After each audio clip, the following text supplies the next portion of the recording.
Hi there, my name's Teebor and I just want to talk a little bit about Battlefleet Gothic Armada. If you have not seen my series so far, I've been having a playthrough. I think I've got up to chapter, or where am I? Still chapter 1, maybe chapter 2 now, I'm not sure. I'll have to go and watch the videos myself to double check. But yeah, I just wanted to talk about the game in general. Just give it a little bit of a review because it's I've been enjoying it. It's been a good fun game, and I just wanted to cover off really some of the things that you could change, or you can see and you can do within the game. First of all, I want to address the video sequences issue. If I just go in here and I just check the audio settings, I've got these all turned right down, and yet whenever you go into the video sequences between missions or part of the story for that turn, you get blasted. Basically, they are so loud, and I don't seem to be able to change the volume settings for those. That is really frustrating for me. But that's only a small niggle, little tiny issue. Let's go and have a look at the other options we've got here. Then we've got oh, I'll turn that one off for starters. So we've got quite a few options here for your video dimension, screen settings, dimensions, the effects level you want them set to. I've only really played it on high and epic, and it looks absolutely amazing as a game. Still plays really smoothly as well. Actually do get a little bit of stuttering sometimes, as you could probably see some in the background in the video sequences there, which is kind of weird because when you're actually in the game it's fine. One of my big bugbears as well with a lot of games is that you don't have a windowed full screen mode, and this game definitely does. And interestingly though, you still have the option to constrain the cursor to the window, which I've had turned on, and I've actually decided to turn off this now because I like to be able to scroll outside of the game screen onto another monitor and do things if I wanted to. So there, that's a couple of that's video and audio. Gamma settings are probably need a little bit of tweaking actually. Let me just tweak those down a little. There we go, that's a bit better. So the gamma settings allow you to just obviously just adjust the brightness of the screen, so nothing really new there. Game controls. One thing that did bug me, because I was playing this in the beta, and I could use WSAND to move around on the map, so I could view different things, and for some reason that hadn't been working when I started to play my playthrough of the game to follow the storyline. And for some reason it turns out that the camera controls had been changed. I don't know how that's happened, and even if I now hit the default button, they stay as they are, WSAND, which is exactly what I wanted. But I had to come in here and set these to WSAND. Very strange, don't know why that happened exactly, but it's, I don't know, a little oddity. But you can pretty much change most of the other features within the game here. You've also got the ship controls, and these are kind of for your mostly used commands, I suppose. So your speed of your ships ahead, high energy turns, that kind of thing. You've also got your ship commands, so you can focus on, focus fire, hold fire, which side of the ships to engage with when you're setting them up, and you can also change your engagement distances. So you've got potential there of actually setting up a little macro if you wanted to, if you know what your ships need to be able to do, or how they should be engaging and what distances. So that's actually kind of handy, but again still a bit limited. Again, we've got the skills orders here, so we've got reload and lock on and everything. Lock on obviously giving more damage, brace for impact giving you better evasion, different special weapons, fighter commands and things like that. So the general skill quick keys that you would expect to be able to use in a game like this, they're all there. But overall, I suppose technically speaking you don't need much more than that, but there's not very many things here that you can customize, which is a bit of a shame. But at least you get the full range of game controls, so that's good. I'm not going to go into the campaign because I've got a game running at the moment. There'll be a link at the end where you can go through to the playlist and you can actually watch that playthrough. So what we're going to do is we're going to jump into a solo skirmish, and this is just basically it's like a selection of battles that you can just keep playing through, and as you play through, your character upgrades. You get more renown and you can buy more ships and unlock more slots as you level up and get better.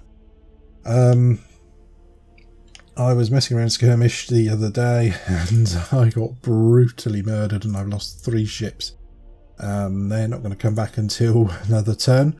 Another turn being in skirmish mode, basically just going into a battle and then coming out, completing that battle victorious or not. That's effectively a turn. Same sequence actually happens in the single player. It's effectively you have a map of all the worlds, and you can choose the different sectors in the worlds, and then you are basically thrown into a series of combats of different types, and you can pick and choose the ones that you want to do. Although there are some which are more what's the word? They're priority missions. You have to do them. You've got no choice. You have to do that mission. But it's for progressing the storyline within the single player, so that's fine. That's good. Let's leap into a battle now. Let's see what we get. There are a range of different missions that you could possibly end up doing. We are we're going to do a data recovery. I hate these. I always seem to lose at them. I am the defender, so I'm going to have to pick a ship to be my admiral ship. That will be taking the data, and that's the ship that is going to get pounded and boarded. So in the data recovery game, you basically have to either, as the defender, protect your ship and try not to let any enemies board your ship, either by using a teleporter or assault boats. If you're the attacker, you obviously need to do the reverse. You need to go and pound the crap out of the enemy ship and try and board it in whatever way you can to get the data off the ship to yours, and then you've got to warp out and escape. Obviously, if your opponent warps out, you lose, and again, if you're the defender and your opponent warps out with the data, you lose again. So what you would have is you'd have on the left hand side here your selection of ships. Again, I'm not going to go into too much detail, but they're all customizable from the screen previously, and there are lots of customization options that you can pick. Everything from controlling the broadside macro cannons or broadside lances, depending on the ship you've got, to your front lance cannons, front torpedoes, shielding armor. Let's see. Shielding armor. You can also have like a battle bridge, I think it was. So if you lose your bridge, you can still use commands. There's just so many things there, and that's just in one section. You've got another section where you can purchase things like your taunt skills. You've got supercharged void shields. You've got shield recharging. You've got micro warp jumps. You've got plasma bombs. You've got shield disrupting bombs. You've got auger probes, which you can use and fire across the map and identify which ships are coming towards you if you get within their detection range. You've got skills that you can have on your skill levels that you can have on your crew, essentially, which improve certain things such as damage control, repair, number of troops that you have on the ship for defense purposes, the general recharge time, so you can get a reduction of like 4%. You can have you can have the captain skill, which helps to reduce the chance of a ship going and trying to become insubordinate and leave. Again, there's ways of dealing with that. One problem I do have with that is that when a ship does go insubordinate, you have to click on a little icon above the ship which allows you to effectively kill the captain and give you control of the ship back before it warps out of the combat. That can be particularly hard to click on, I find, sometimes, which is quite annoying. But at least you've got that option, it's there. So let's just launch into this map. So you get this lovely little video sequence where you get a nice look at your ships, and they are flying pieces of art, they really are. So there's our mission objective. We're going to warp out with the data. Pretty simple. There are a range of different games. So we've got this is the obviously the data recovery mission. There's an assassination mission where you've actually got to go in and destroy a particular ship. There's cruiser clash, which is basically you beat the hell out of each other until one person wins. There are blockade maps, I think it is, where you have to get through from one side of the map to the other side, but in between there will be defense turrets, and you need to destroy those turrets before you can effectively escape by reaching the other side of the map. If you scroll across here, that will be the deployment area. It'd kind of be your exit point, but I'd be over here. But this is our opponent's deployment area, and we're up against Imperials, which I should have checked earlier. So they're going to be piloting the same or similar ships to us. There are a range of different ships to pick from, so you've got different play styles. You've got torpedo ships, you've got ships with Nova cannons, which were very much overpowered or overused in multiplayer, which was a bit of a shame. I don't know if that's changed now. I don't know if they've nerfed it or anything like that. They do seem to be quite inaccurate at times, but if you've got enough of them, I suppose you can kind of work your way around that. Yeah, so that's kind of it in a nutshell. It's lots of customization. Oh, and actually I forgot a mission. There's another mission type where you have to get a transport ship across the map. You may have 3 or 5 or 6, I think it is, ships depending on the mission. You need to get more than half of them across the map, and you will have to defend them. The enemy has to come and destroy them, and vice versa. So all these missions can all be played one way round or the other, where you're the attacker or the defender. So that's not including obviously the storyline missions as well, which I think can be slightly around the same sort of theme, because they'll put you in different situations. Talk about the maps themselves. The maps are pretty big actually. They look big when you're playing, when you first start to play, but they don't feel big once you're actually playing.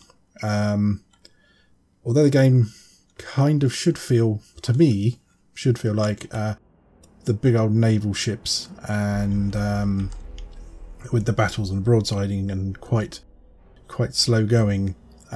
Getting into the combat can be, but I think once you're actually in the combat, it can be very, very intense and very, very fast and reactive. But you can slow the game down by hitting the spacebar and using cogitators, which is a nice little touch because it gives you that time to think and decide what you're going to do and where you're going to deploy things and who's going to board which ship, or even you can try and ram ships, as you can actually ram ships, and you can have ships designed to do extra damage whilst ramming. In actual fact, the other races, like the orc ships for example, they can be absolutely devastating when they ram you. They can do so much damage. Eldar ships on the other hand are very small, very weak ships, but they are very, very, very fast, and they can effectively evade because they have like an innate ability to avoid damage. So that's an interesting twist. And then you've got the Chaos ships, which according to the description, I've not played any Chaos yet, the description says they are prone to, or they've had a much higher chance to become insubordinate. but otherwise they play kind of similar, I think, to the Imperial things. But like I say, I'm talking, we're talking out my arse completely there because I haven't played them. As for objects within the arena, you've got clouds, which can actually hide your ships. So you put your ships inside them, the opponent can't see them until they are ever so close. Asteroid fields, these could be a real pain or an advantage. There is a skill that you can get that will prevent you from taking damage when you pass through an asteroid field, which means you could go straight through an asteroid to escape somebody pursuing you, or if you haven't got it and you go near an asteroid field, you will get wrecked. You just get completely slaughtered. There aren't any other obstacles on the map, but as I said earlier, you could have 2 or more defense platforms that would be on the map that would basically shoot at you when you get too close to them, and you may have to destroy them or take them out. They're fairly easy to destroy compared to the amount of bullet sponging a lot of these ships can do. Let's just roughly deposit some ships. So we can drop ships down, which is quite handy, and you can redeploy them if you want to, move them around. You can assign them to control groups. One really niggling thing, if you do have several ships in a control group and you want to make use of something like lock-on or all ahead full, they actually behave differently. Hitting all ahead full, both ships will go into full speed, and they'll do their best to manoeuvre or whatever they need to do, which is what you'd expect. When you use your orders and you use like lock on or something like that to do additional damage, it only seems to affect one ship. Don't know why. Maybe it's an oversight, maybe it's the way that it handles groups, but it's very strange to me that they can do that.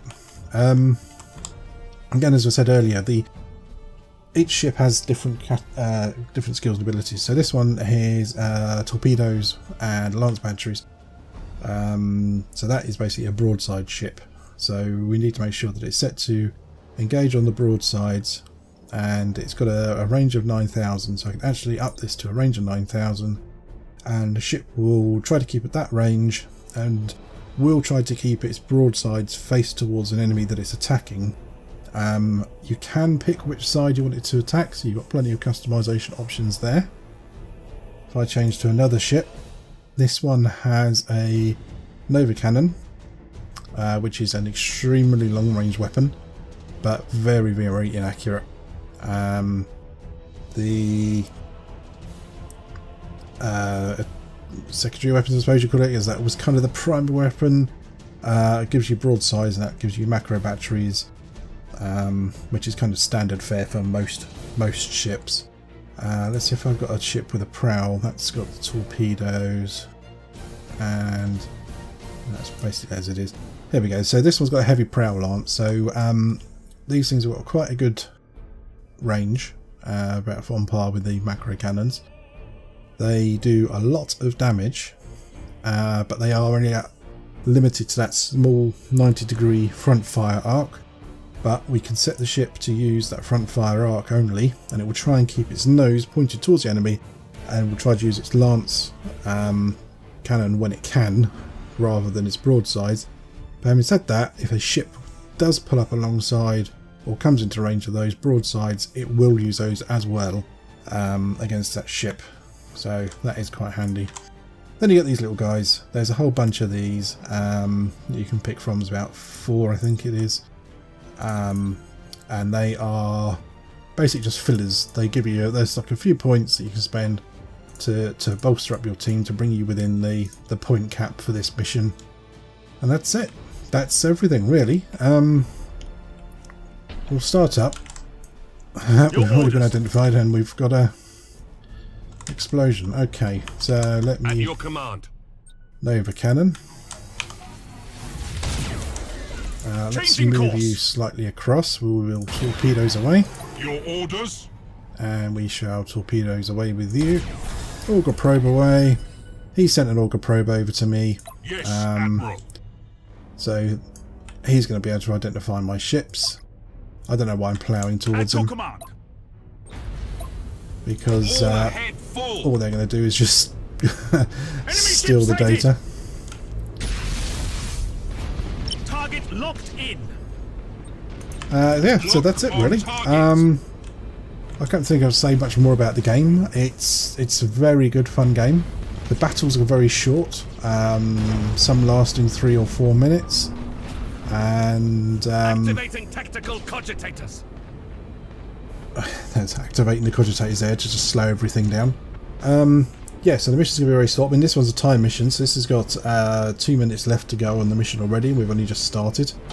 I've thrown this mission away because I don't really care. I'm only really doing this just for the sake of talking about it in the video. We can, however, micro warp jump him away. Just take it off the cogitator. Bing, away he goes. Yes, Admiral. And I can taunt in a ship. Feel the wrath of the Imperial Navy. Now these little guys can't actually. Actually, let's send him this way. Engines hot. These little guys can't actually get on the ship. So the attacks have to come from one of these bigger ships. Now I can't get any boarding going there. Ship ready. Oh, we lost one of our little guys. Cruising speed set. Underway. So yeah, that's it. That's the game. It is a very good fun game. As I say, the missions are very, very short. I'm not going to say that that's a good thing or a bad thing, but it certainly makes it possible to just pick up and play the game a little bit if you wanted to for a spare 10-20 minutes just to sit and play, or if you wanted to make it last a bit longer. Obviously there's a lot more you could do, just play through several missions at the same time. But yeah, that's it. I think this is definitely a very good game, definitely worth getting. There we go, I've just lost the data, so the computer's going to have a bit of an advantage already. Ship ready. Understood. Yes, Admiral. So yeah, that's it. Definitely recommend the game. Definitely think it's worth buying. For the Emperor. And definitely is a very enjoyable game. Ship ready. So I'd like to say thanks for watching this video. Check out the series I've got going at the moment, and I will see you next time in another video. Bye bye for now.